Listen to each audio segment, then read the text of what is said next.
पति पत्नी और उनका छोटा सा बच्चा, तीनों साथ बैठे हैं। वह नन्हा बच्चा अपने माता पिता को देख रहा है। यह एक ऐसा दृश्य है जो किसी भी परिवार में आमतौर पर देखा जा सकता है, लेकिन यही दृश्य फिल्म राजा शिवाजी में एक किले पर छत्रपति शिवाजी महाराज के परिवार में भी दिखाया गया है। स्वराज्य के लिए क्या चाहिए? विद्रोह। आज तक छत्रपति शिवाजी महाराज और मराठा साम्राज्य के इतिहास पर कई फिल्में बनी, लेकिन उनमें मुख्य फोकस लड़ाइयों पर रहा है, स्वराज्य की स्थापना के संघर्ष पर। लेकिन उससे पहले का महाराष्ट्र कभी दिखाया नहीं गया। राजा शिवाजी फिल्म वही से शुरुआत करती है। आज से हमारी जमीन पर हमारा ही झंडा लहराएगा। मराठी और हिंदी दोनों भाषाओं में एक साथ रिलीज, बड़ा बजट और दमदार स्टार कास्ट, साथ ही महाराष्ट्र की भावना से जुड़ा हुआ विषय।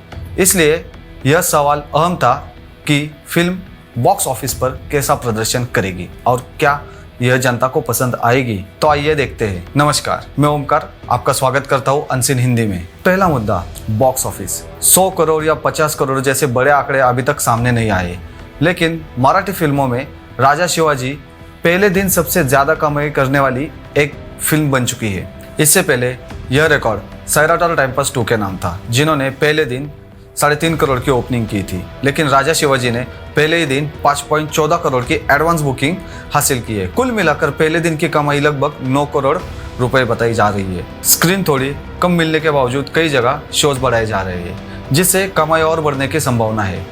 लॉन्ग वीकेंड भी इस फिल्म की कमाई के लिए फायदेमंद साबित हो सकता है। दूसरा मुद्दा, स्टार कास्ट। शुरुआत से ही स्टार कास्ट बड़े चर्चे में रही है। रितेश देशमुख, सचिन खेडेकर, जितेंद्र जोशी, जेनेलिया देशमुख, संजय दत्त, अभिषेक बच्चन, फरदीन खान, विद्या बालन, भाग्यश्री और सबसे बड़ा ट्विस्ट, सलमान खान। फिल्म में मुगल और आदिल शाही के किरदार हिंदी में बात कर रहे हैं, जो लॉजिक के हिसाब से सही लगता है। अभिषेक बच्चन जो संभाजी महाराज की भूमिका में है, उनका स्क्रीन प्रेजेंस फिल्म की बड़ी ताकत है। सलमान खान की एंट्री थिएटर में जबरदस्त माहौल बनाती है। जब उनका किरदार और शिवराय एक साथ स्क्रीन पर आते हैं तो वह एक मास मोमेंट बन जाता है। तीसरा मुद्दा, कहानी। फिल्म की सबसे बड़ी ताकत कहानी होती है।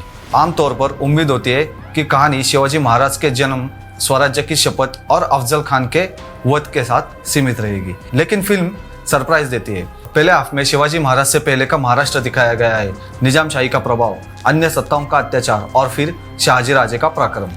यह भी दिखाया गया है कि शिवाजी महाराज को प्रेरणा सिर्फ माँ जिजाऊ से नहीं मिली, बल्कि स्वराज्य के विचारक शाहजी राजे से भी मिली है।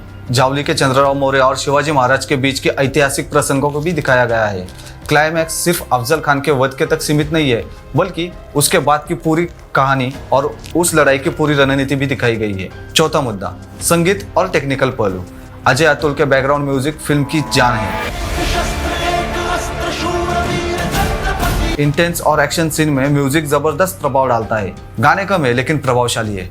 कुछ हद तक नटरंग सैराट की याद दिलाते हैं। सिनेमाटोग्राफी और लोकेशन शानदार है, लेकिन वीएफएक्स कुछ जगहों पर थोड़ा कमजोर लगता है बजट को देखते हुए।